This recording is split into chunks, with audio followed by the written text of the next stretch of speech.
Welcome back to the Lanterne Rouge Cycling Podcast for the final stage of the Critérium du Dauphiné, Stage 8 from Saint-Alban-les double S there to Plateau del Solaison. It's, I think, not as much climbing, I don't think, as yesterday, but it has an extremely hard mountaintop finish where we expected the biggest gaps.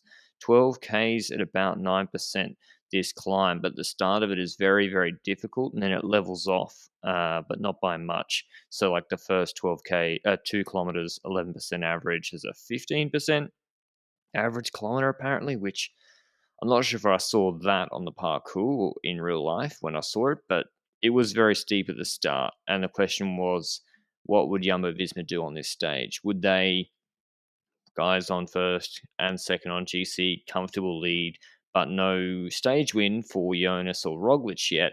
Would they try and pace back the breakaway before that climb? And there's Colombier before, and it's just a lot of energy to do so. They've already won other stages. Would they do that? I wasn't sure exactly. But before we get into that breakaway and the management of it, mention our show partners, Zwift. Finding a social group on Zwift has never been easier. Zwift have recently refreshed their pace partners, and it's now easier than ever to drop into a group that suits the pace you're looking for. Pace partners are bots that ride a consistent set pace on a particular route, and they go from 1 watt per kilo all the way to 4.2 watts per kilo. You can hop in with a pace partner whenever you like and for however long you like. You can give it a go today with a free 7-day trial from Zwift.com down below. But a huge break went, Benji, like a big one that was, I thought, going to be difficult to control. Yes, certainly a breakaway that included similar names as yesterday. Fabro in the breakaway again, Roland in the breakaway again with two teammates, Litter and Bonamour, to get those K1 points again for Roland. That's basically safe for him, you know. Jan Heer, Tolhoek, Bernard, Bennett, Honoré, George Bennett, by the way, not Sam Bennett, not the sprinter. Michael Storer with a teammate, Bruno Armirail, Gregor Mulberger again, just like yesterday, and Eddie Dunbar together with a teammate, which was Laurens de Plus in that breakaway. So overall, a pretty damn strong breakaway, you dare to say.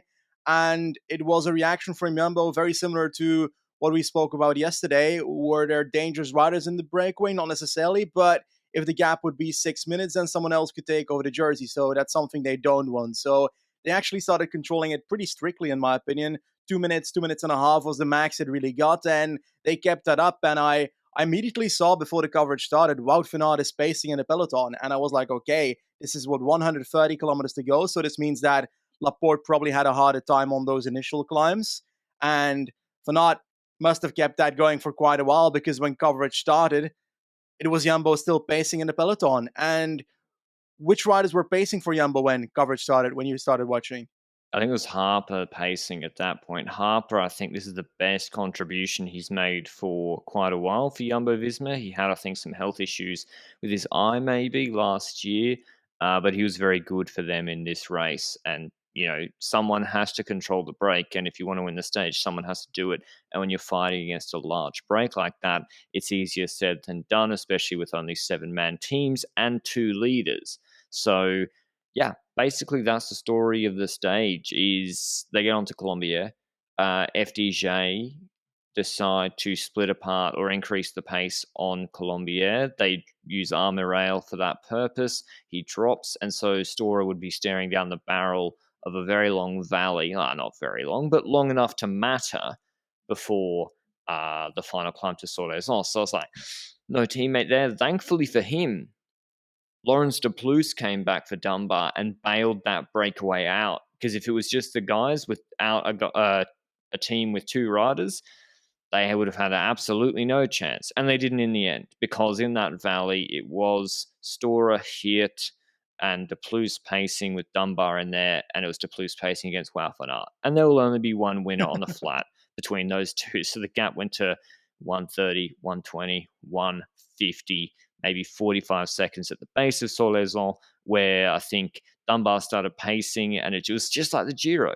Jan here let them pace, attacked on the steepest section and went clear of Dunbar and Storer. But back, Benji, Jumbo Visma were taking it up from the base. Wout was done at the base. He pulled off, and I was thinking they just got Benoit and Kruijswijk. Like, were you surprised? And do you think Benoit is in the same shape he was in, say, on the Olympics, where on Makuni, he pulled for a long time for Van Aert. I'm not sure it's the same shape. He didn't actually offer so much compared to then, but it also has been a harder stage here. Then again, at Tokyo was also a very hard stage throughout, so that's not an argument here, to be honest. I think Benoit is on a bit worse shape than them, perhaps, but they're also not at the time for the tour yet, so he's got some time to grow that. When it comes to Wout, yeah, he did the work. He ended up stopping at the bottom, like you said, Benoit doing the next pull, and it really came down to Benoit going off basically with about 10k still to go on the climb, and we know that the steepest section is with 8k to go. That's that 1 kilometer that is the steepest spot, and they were quickly down to 3 riders, Jumbo, and that was Kruijswijk, Jonas, and Roglic. And at a certain point, they were in a different order, were Kruijswijk, Roglic, and Jonas. So a bit of doubt for who are they going to go for today, because on paper they've got the 2 strongest GC riders in this race in that group, and rider by rider, we started seeing other riders drop from that GC group. Gegenhard was easily gone, and it looked like we were down to 6 riders very soon because that Kruijswijk pool. Is this the resurrection of Kruijswijk? Yeah, that was a crazy pull from him. I mean, that's the thing though, when you try and put a square peg in a round hole, is that I was like, oh, Kruijswijk's not looking too good. But yeah, he'd been asked all week to chase breakaways on the flat. That's not what he was designed to do. So he got put in his natural element here, pull on a steep climb for 20 minutes, 15 minutes, and he said, yeah, I can do that. And that being said, this is much a different level from Kruijswijk than at Catalunya, Romandy, in both previous years. In all the 1 week races where he was given leadership for Jumbo in the last 2 years, he has not looked this good, even though he did a decent TT at Romandy. So, yeah, and he secured his Tour de France spot, even if that was in doubt. 100% today, Kruijswijk. He's reduced the group. He's dropped Gegenhardt. He's dropping Caruso. Guerrero's going off the back. Meintjes is dropped. They catch Hurt, and he drops back as a satellite rider for Meintjes, although that wasn't the intention. And suddenly it's just a group of Kruijswijk, O'Connor, Vingegaard, Roglic, and Haig and Chavez. So EF on the up and up this race. EF and Israel looking a little bit better. Anyway, that's another story for another day. The point stuff. Kruijswijk's pull incredible. And the only question was, Benji, when the attack would come, because it's still 6Ks to go from Jonas or Roglic. It eventually came from Jonas just increasing the pace with Roglic on his wheel. Were you surprised? This is what I alluded to yesterday. Remember we had the discussion about whether Roglic should let the wheel go, etc. Were you surprised Roglic went with him, or again, does it not matter because he knew that O'Connor would drop from the pace anyway and then they could just 2 up? Yeah, I think in this situation, they knew that they were the 2 strongest riders in the race, so it wouldn't matter what choice you make. And the most likely scenario is that you come out 1-2 in this stage. If you either choose to follow Jonas, then O'Connor might get in trouble. But if you don't follow Jonas and sit on O'Connor, then you might also have the same scenario in the end. But I think that against a better competitor, they can't afford to make this move. They can't afford to close each other down. I think that's the consensus here, right? Yeah, what should happen is Jonas goes from in front of Roglic. Roglic lets his wheel go, and then Roglic sits on Pogacar or whoever it is, and they Yeah. have to pace him back to Jonas. That's important for 2 reasons. First of all, what if Jonas is stronger than Roglic? That means Jonas can do absolutely his own pace. And even on, this is now 7%, draft matters on 7%. It really does. It really matters when, if a guy's 3% better than Roglic, the draft is enough to equalize that. If he's having a slightly off day, he can go into the pocket of a Pogacar, O'Connor, whatever. So that's what they should do. They didn't here. They go clear because it didn't matter. They're too dominant. And basically, this is the interesting part, Benji. They put 23 seconds into O'Connor, but then he clawed it back, not to 15, but to 18, and then it held stable for 3 kilometers, and he looked pretty cooked. Same with Chavez. He was at 50 the whole time. Jonas was pulling. He asked Roglic to pull a couple of times, and Roglic did a 10-second pull. What's your read on who was stronger, what the plan was, and yeah, because I don't think... Because I'm a bit confused by it. I think Jonas could have gone harder.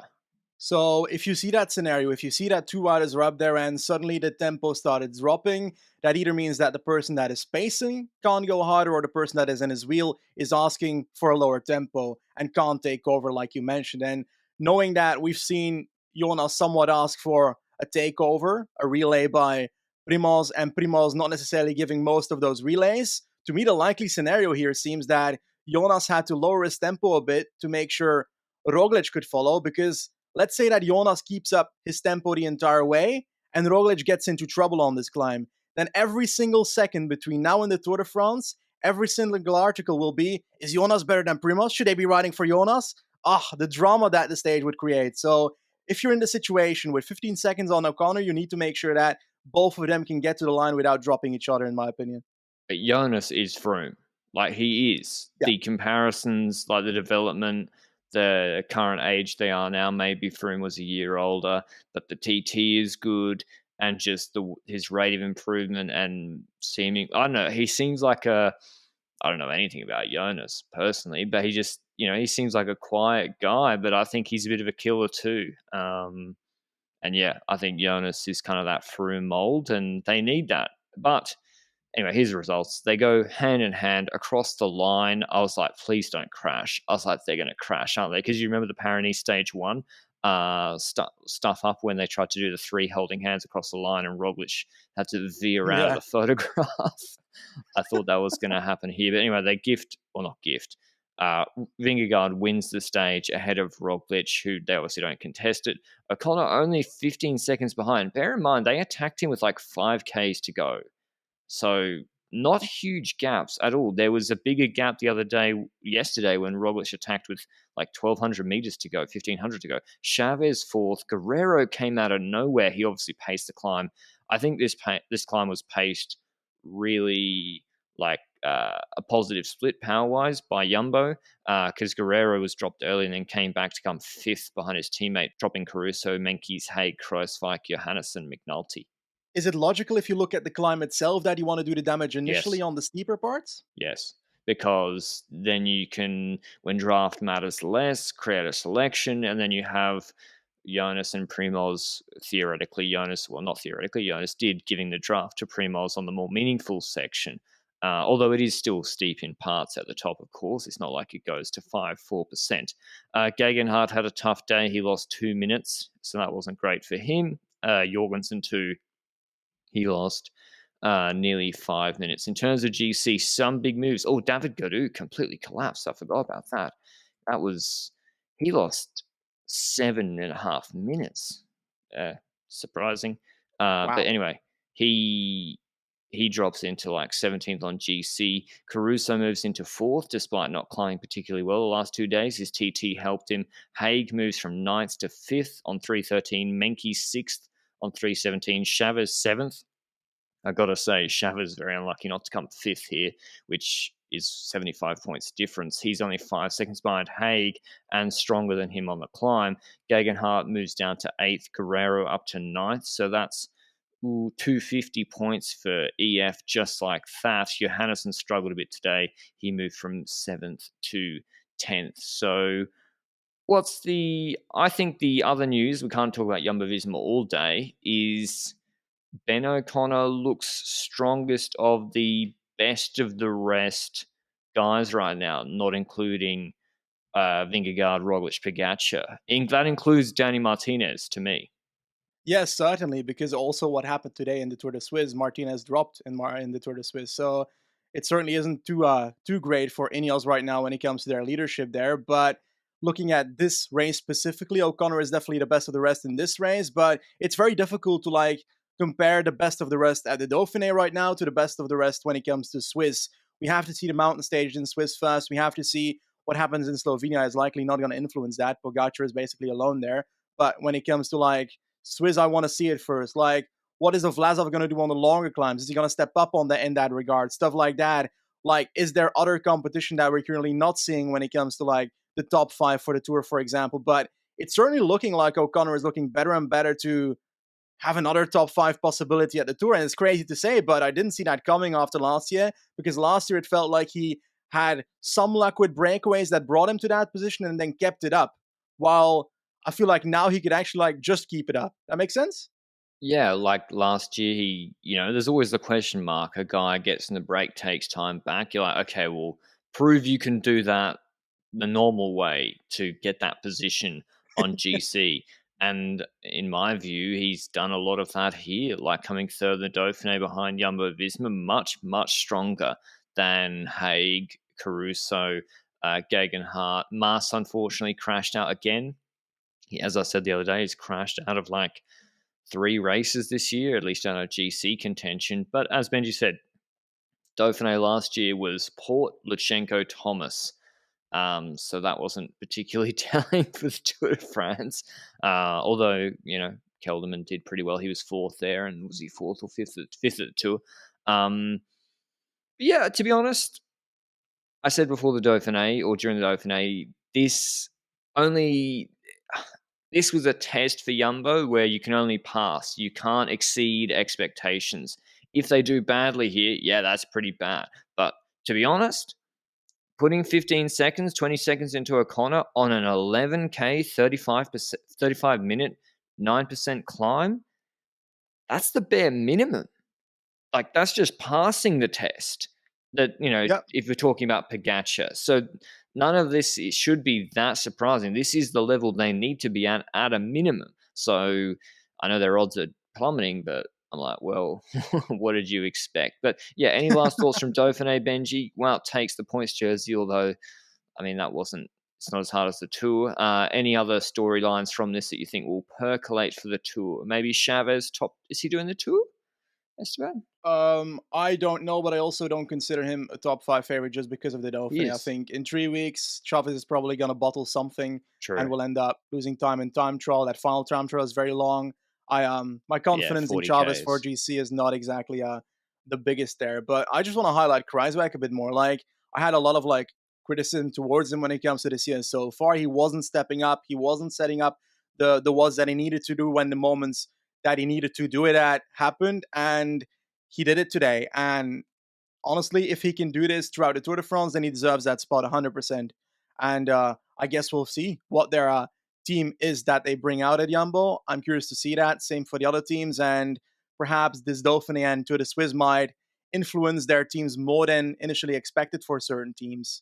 What about Bennett, McNulty? Oh, Let's talk about UAE. I mean, Ineos, I'm writing off Benji. Like, I'm not writing off, but like, okay, Gegenhardt might go as a Dom, Yates, Martinez. I do like Martinez, but yeah, UAE, like we saw on show here, 2 of the top Doms, Bennett and McNulty. And McNulty was all right, but they're not at the level of sort of Kreiswijk and Koos. that's true. I agree in that aspect, but the thing with Kuss is as well that we haven't really seen it at the moment. Like, how long has it been since we saw Sepp Kuss? It's been a while, and I hope to see him before the Tour de France to get like a bit of an idea, like what level is he at. But that's not the case at this Dauphiné because he wasn't in the squad, obviously. So let's hope he's at the level that he needs to be at for the Tour de France, because like it's a bit of an unknown right now. Although on paper, Kuss should be there, right?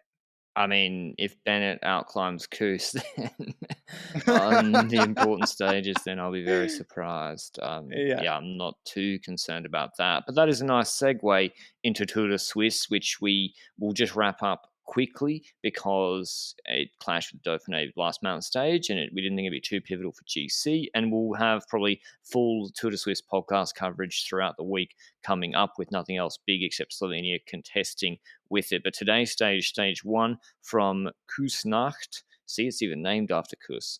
Kusnacht to Kusnacht, 175 Ks. They do a circuit of these quite difficult climbs, 2.7 Ks, 8.2%. They do it 3 times at least. They finish on it. No, sorry. They do it the final time, and then there's like a 5K plateau.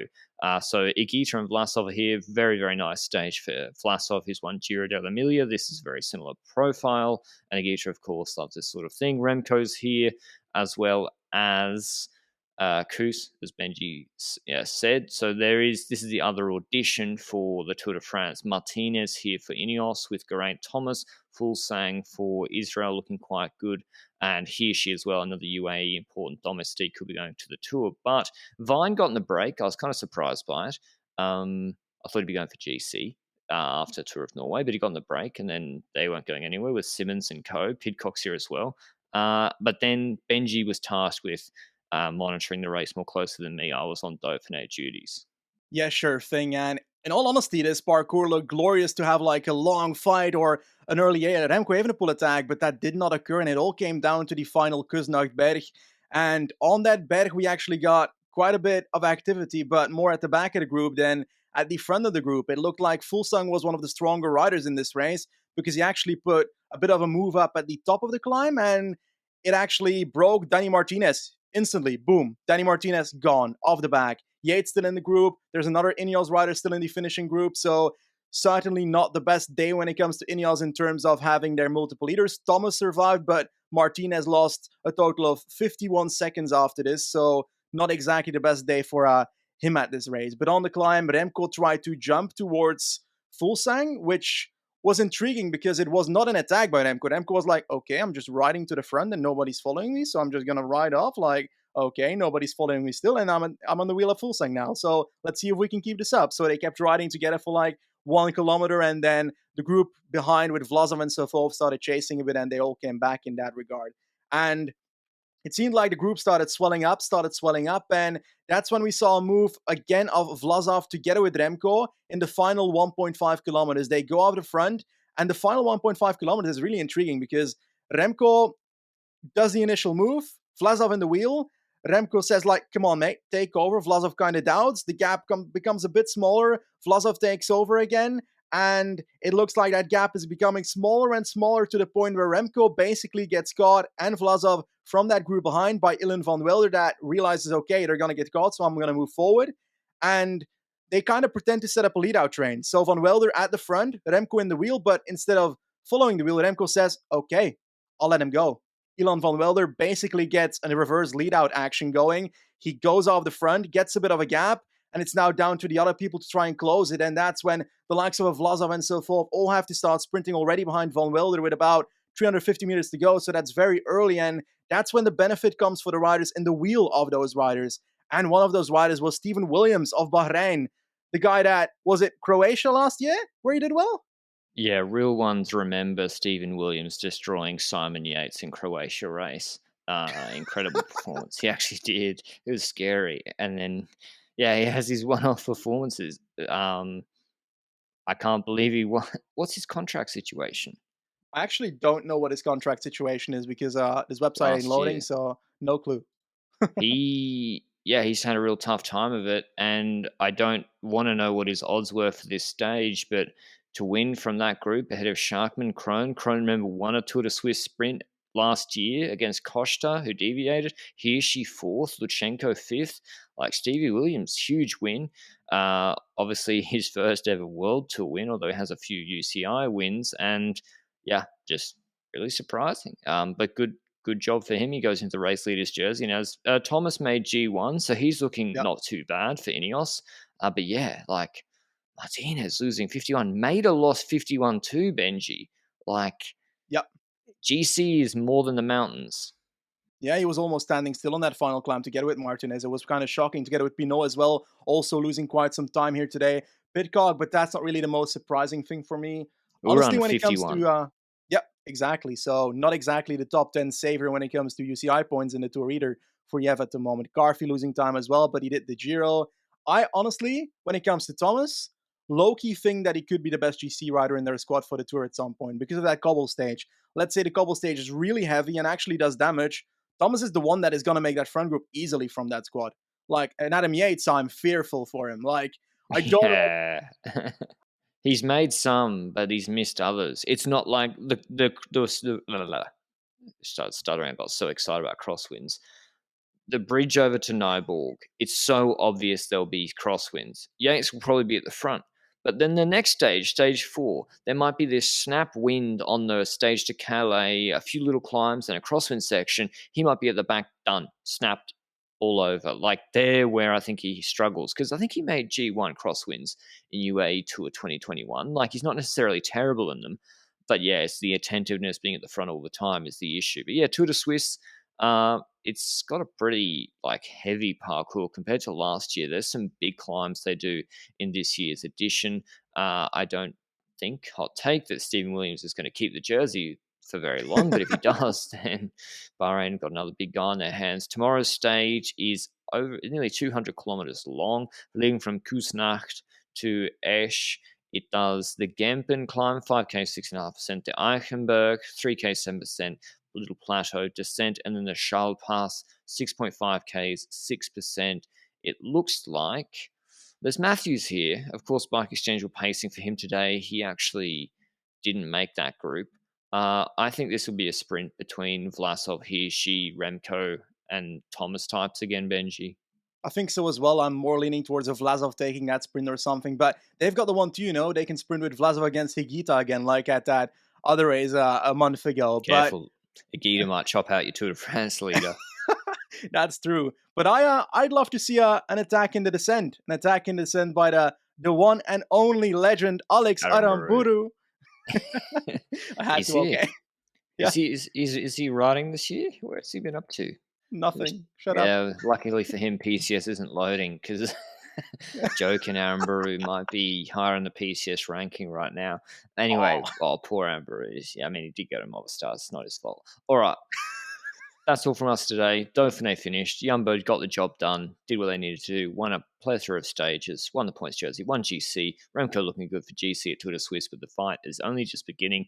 Martinez and Ineos looking a bit shaky across both races before the Tour. And we've got Slovenia as well, which will kick off on Tuesday, which we'll cover here and there. Thanks as always, Zwift, for supporting the podcast. We'll see you tomorrow. Ciao.